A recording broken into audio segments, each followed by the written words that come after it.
کہ خدا کی قسم اللہ تعالیٰ فلاں شخص کو کبھی معاف نہیں کرے گا۔ وَأَنَّ اللَّهَ تَعَالَى قَالَ، اس پر اللہ تعالیٰ نے یہ فرمایا، مَنْ ذَا الَّذِي يَتَعَلَّى عَلَيَّ، یہ کون ہے جو میرے اوپر حکومت کرنے والا آ گیا، جو میری طرف سے حکم لگا رہا کہ میں کبھی معاف نہیں کروں گا۔ مَنْ ذَا الَّذِي، کون ہے وہ شخص، الَّذِي يَتَعَلَّى عَلَيَّ انی لا اغفر لفلان، کہ میں فلاں شخص کو کبھی معاف نہیں کروں گا، قد غفرت لفلان، اس کو تو میں نے معاف کر دیا، واحبطت عملہ، اس شخص کے تمام اعمال میں نے ضائع کر دیے کہ تم نے میرے بندے کو مایوس کیا۔ یہ ہے جرم کی انکار۔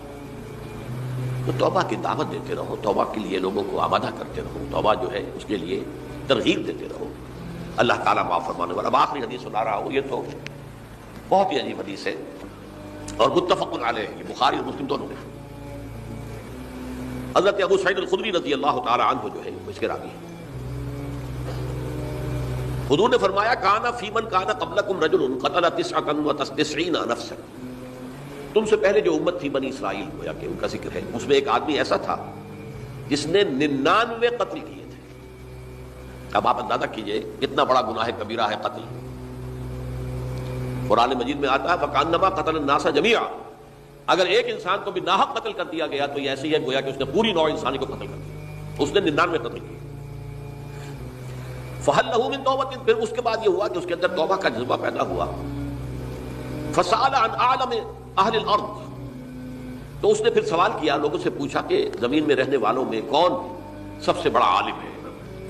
فدل علی راہب، تو اسے بتایا گیا فلاں راہب فلاں جگہ پر ہے، وہ بہت نیک ہے، بڑا عالم ہے۔ فاتاہ، وہ اس کے پاس آیا، فقال انہ قتل 99 نفسا فہل لہ من توبہ، انہوں نے کہا دیکھیے راہب صاحب، میں نے 99 انسان قتل کیے، اب مجھے یہ بتائیے کہ میرے لیے توبہ کا کوئی امکان ہے؟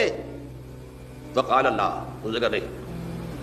فقتلہ، اس نے اس کو بھی قتل کر دیا۔ فکمل بہ 100، اپنی سینچری مکمل کر لی، مطلب 99 کے بعد ایک کی کسر تھی، اس کو بھی قتل کیا، 100 پورے کر لیے۔ ثم سأل عن عالم اہل الارض، پھر اس نے پوچھا کوئی اور کوئی بڑے عالم انسان ہو۔ فدل علی رجل عالم، پھر اس کی رہنمائی کی گئی ایک بڑے عالم شخص کی طرف۔ فقال انہ قتل 100 نفس، تو اس نے وہاں جا کر کہا کہ میں 100 انسان ہلاک کر چکا ہوں، قتل کر چکا ہوں۔ فہل لہ من توبہ، میرے لیے توبہ کا کوئی امکان ہے؟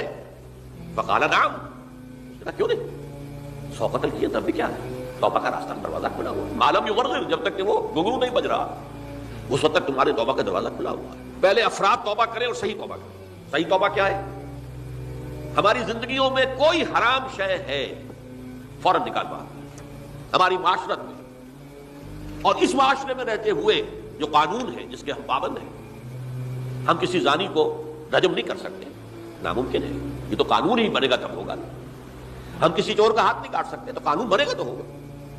تو ہم جن چیزوں پر عمل نہیں کر سکتے قانوناً، ان کے علاوہ باقی پوری شریعت جس پر عمل کیا جا سکتا اس پر عمل پیرا ہوگا۔ سود میں بند نہیں کر سکتا، بینکوں کو میں آگ نہیں لگا سکتا،